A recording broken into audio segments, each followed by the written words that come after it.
కావేరి అయితే చిన్నీని అలాగే చందుని షాపింగ్కి అయితే తీసుకుని వెళ్తుంది. అక్కడ షాపింగ్ అంతా చేసిన తర్వాత ఇంకా చిన్ని అయితే అక్కడ ఫిష్ అక్వేరియం అయితే దాన్ని చూసి నాకు ఇది కావాలి టీచర్ అమ్మ అని చెప్పని అడుగుతుంది.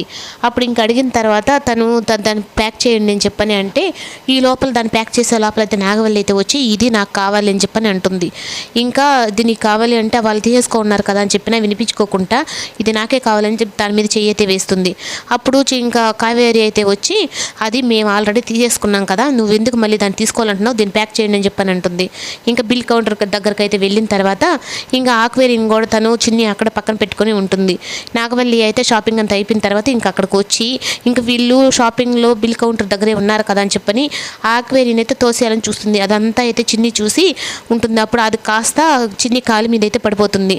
అప్పుడు ఇంకా అమ్మ అని చెప్పి నడిచే లోపల ఇంకా కావేరి అయితే వచ్చి తన కాలుకి ఉన్న గుచ్చుకున్న పెంకులు తీసేసి తన కాలుకైతే చున్నీ చింపి గుడ్డ కడుతుంది.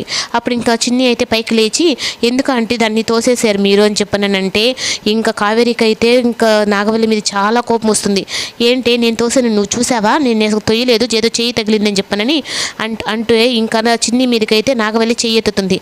ఆ ఎత్తిన చెయ్యినైతే ఇంకా కావేరి తనకి వెనక వంచి నీకు చిన్నపిల్లల మీద నీ ప్రతాపం చూపిస్తున్నావంటే ఏంటి అదేమన్నా నీ కూతురా అని చెప్పంటే అవును నా కూతురు అని చెప్పని అంటుంది.